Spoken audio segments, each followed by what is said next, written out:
প্রত্যেক মেয়েই তার মা বাবার কাছে রাজকন্যা, কিন্তু আমাদের সমাজের মানুষ তাদের হীন স্বার্থ সিদ্ধির জন্য মেয়েদের জীবনকে করে দেয় দুর্বিষহ। আর তাই মেয়েদের জীবন বড়ই অদ্ভুত হয়ে ওঠে। যেদিন ছোট্ট মেয়েটি জন্ম নিল, দলে দলে লোকের কাছে শুনতে হয়েছিল মেয়ে হয়েছে, কপাল পড়ল এদের।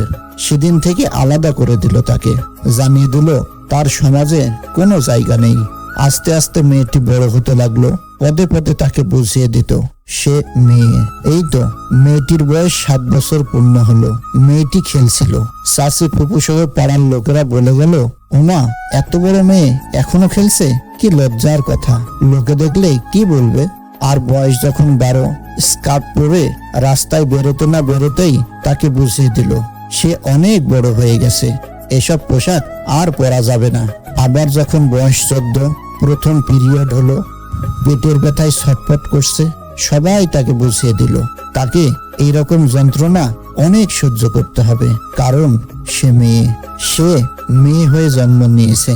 তারপর তাকে ঘরে বন্দি করে দিল, বলল আর না, অনেক হয়েছে, পাড়ায় পাড়ায় ধেই ধেই করে ঘোরা আর চলবে না। তাকে ওড়না দিয়ে ঢেকে দেওয়া হলো। তারপর যখন তার বয়স হলো, তখন তার বিয়ে দেওয়া হলো।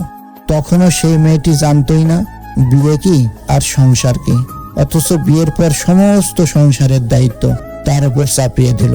আর এর মধ্যে কিছু ভুল হয়ে গেলেই শুনতে হতো নানা রকম কথা, কখনো স্বামীর আদেশ, কখনো শ্বশুর বাড়ির লোকের আদেশ। মানতে মানতে সে নিজেকেই খুঁজে পেত না। সে তার পুতুল নিয়ে খেলার বয়সে জানতে পারল সে মা হতে চলেছে। সে সময় তার প্রতি কারো কোনো খেয়ালই ছিল না। অনাদরে আর অবহেলায় বেশ কিছুদিন পার হয়ে গেল। একদিন ডক্টর বললেন মেয়েটি পুত্র সন্তানের জন্ম দিতে চলেছে। বংশধরের আগমনের কথা শুনে মেয়েটির যত্নের আর কোনো অভাব রইল না। সন্তানের জন্ম দেওয়ার সময় ডক্টর বললেন মা ও সন্তানের মধ্যে যে কোনো একজনকে বাঁচানো যাবে। সেদিন তার স্বামী সহ শ্বশুর বাড়ির লোকজন কোনো কথা না ভেবেই একেবারেই বলে দিল বাচ্চাকে বাঁচাতে হবে, তাদের বংশধর চাই, কারণ বাচ্চাটি তার ছেলের সন্তান ছিল। তারপর সেই 17 বছরের ছোট্ট মেয়েটির নিশার দেহ একাকী হসপিটালের মর্গে পড়ে রইল। মেয়েটির বাড়িতে জানিয়ে দেওয়া হলো সন্তানের জন্ম দেওয়ার সময় মেয়েটি মারা গেছে। ছেলেটিকে কোলে তুলে অতি আনন্দে তারা বাড়ি চলে গেল, মেয়েটির মায়ের হাতে মেয়েটির লাশ দিয়ে।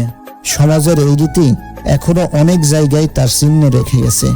শুধু আপনাদের কাছে আমার একটি কথাই জানার, সেদিন ওই মেয়েটির কি দোষ ছিল? শুধু কি সে মেয়ে বলে তাকে অসময়ে প্রাণ দিতে হলো?